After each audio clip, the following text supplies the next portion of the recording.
नमस्कार. श्री स्वामी समर्थ. स्वामी चरित्रसार या चॅनलमध्ये आपलं स्वागत आहे. स्वामी तुमच्या सर्व चांगल्या इच्छा पूर्ण करोत हीच प्रार्थना. आज आपण स्वामी चरित्र सारामृताचे पारायण कसे करावे, त्याचप्रमाणे 7, 11, 21, 51, 108 पारायणं कशी करावीत याबद्दल माहिती घेणार आहोत. तर बऱ्याच जणांना स्वामी चरित्र सारामृताचे पारायण करायचे आहे. त्यासाठी मी हा व्हिडिओ घेऊन आले आहे. संपूर्ण माहितीसाठी व्हिडिओ स्किप न करता शेवटपर्यंत बघा. तर स्वामी चरित्र सारामृताचं पारायण करणं म्हणजे अतिशय उच्च कोटीची सेवा आहे. स्वामी चरित्राचं पारायण केल्याने आपल्या आयुष्यातील सर्व प्रकारचे दुःख कुठल्या कुठे निघून जातात. कोणतंही छोटं मोठं संकट असेल त्यातून तुम्हाला बाहेर पडण्याचे अनेक असे मार्ग सापडतात. आमच्या घरामध्ये मी आणि माझे मिस्टर आम्ही दोघेही नेहमी स्वामी चरित्र सारामृताचं पारायण करत असतो. या पारायणाचे आम्हाला खूप चांगले अनुभव आले. त्यामुळे तुमच्याही आयुष्यात काही प्रॉब्लेम्स चालू असतील, काही केल्या तुमचे प्रश्न सुटत नसतील, तर तुम्ही सुद्धा स्वामी चरित्राचं पारायण करा आणि बघा किती चांगले बदल होतील. तसेच तुमचा एकही प्रश्न अनुत्तरित राहणार नाही. स्वामी तुम्हाला प्रत्येक संकटातून बाहेर काढतील. जर तुम्ही स्वामी सेवेमध्ये नवीन असाल, तुम्हाला स्वामी चरित्र सारामृत काय आहे हे माहीत नसेल, तर हे बघा तुम्हाला स्क्रीनवर दिसत असेल अशा प्रकारचा स्वामी चरित्र सारामृताचा ग्रंथ आहे. यासारखाच दिंडोरी प्रणीत स्वामी चरित्र सारामृताचा ग्रंथही मिळतो. तो मिळाला तरीही अतिशय उत्तम आहे. तर स्वामी चरित्राच्या या ग्रंथामध्ये एकूण 21 अध्याय असतात. तुम्ही स्वामी चरित्राचं एक पारायण करणार असाल तर त्यासाठी तुम्हाला 7 दिवस लागतात. म्हणजेच आज जर तुमचा पारायणाचा पहिला दिवस असेल तर आज तुम्हाला सुरुवातीचे 1, 2, 3 अध्याय वाचायचे आहेत.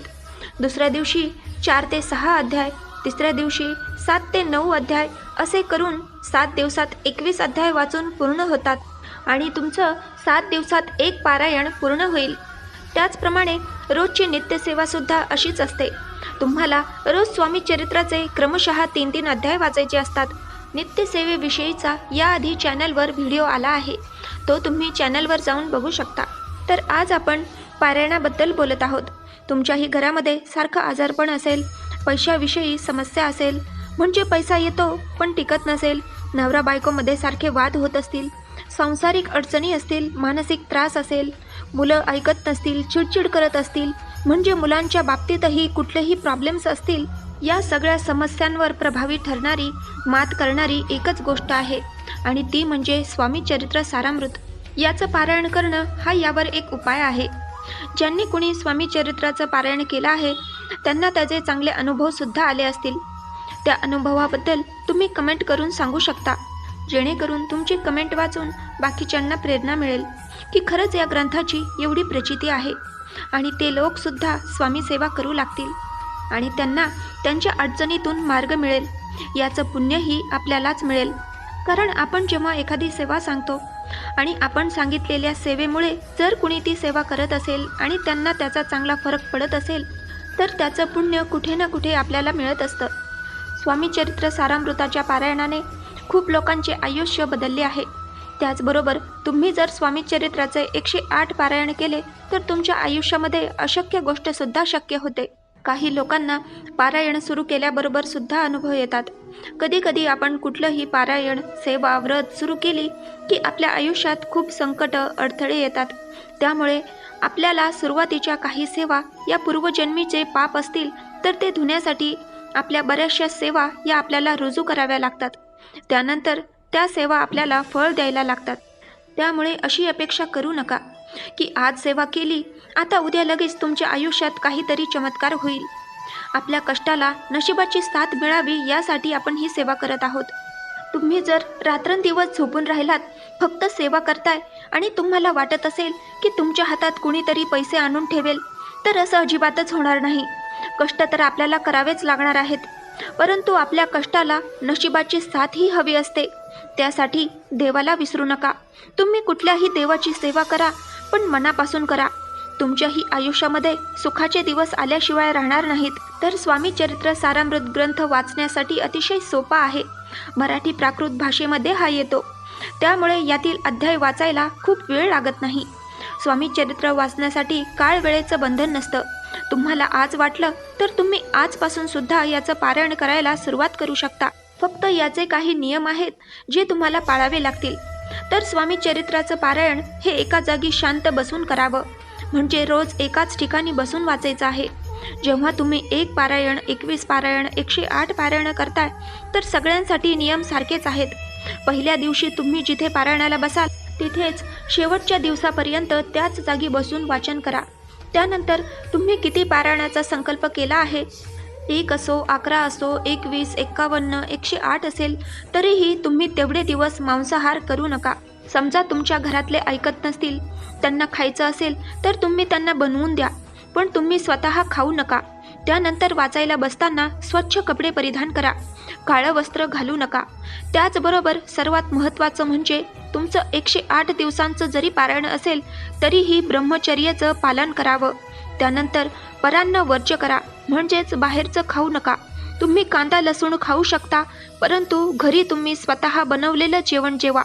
बाहेरचं जेवण शक्यतो टाळावंच, परंतु नाहीच शक्य झालं तर जिथे जेवाल तिथे काहीतरी दक्षिणा द्यावी. त्यानंतर या पारायणासाठी वेगळी पूजा मांडायचीही गरज नाही.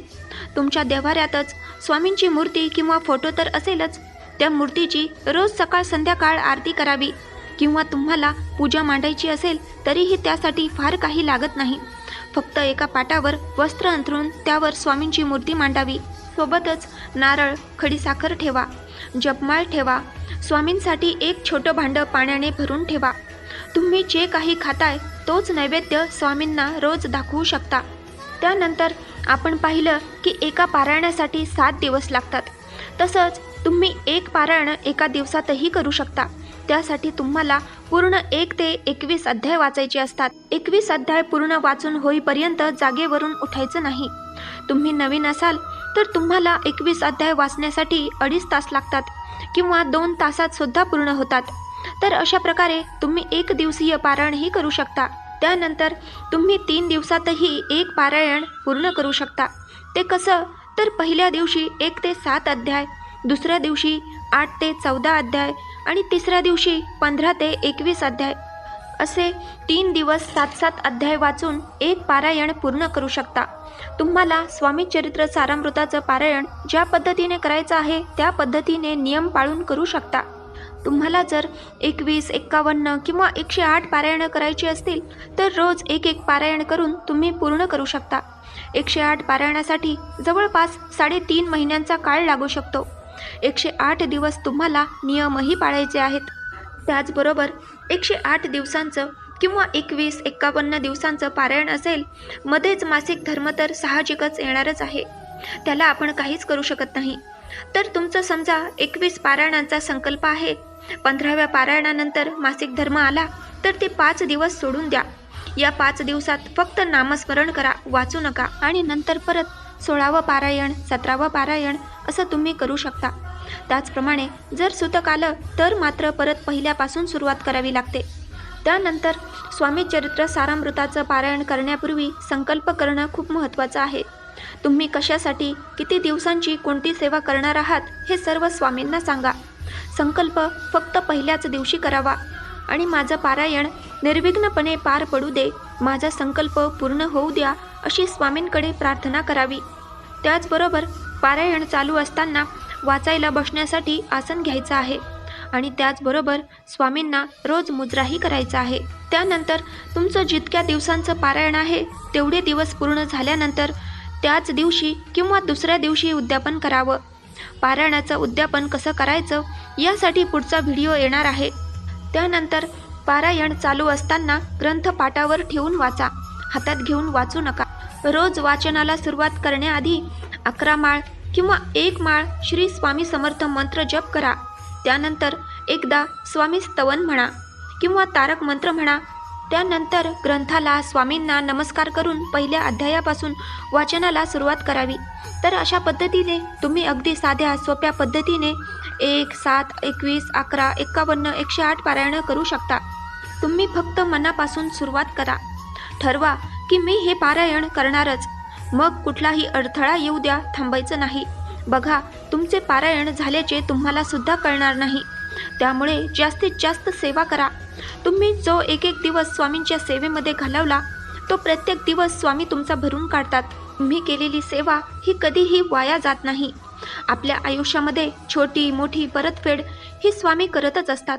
तर अशा पद्धतीने तुम्हाला जर माहिती आवडली असेल तर लाईक करा, शेअर करा, सबस्क्राईब करा, जेणेकरून माझे पुढचे सर्व व्हिडिओ तुमच्यापर्यंत सर्वात आधी पोहोचतील.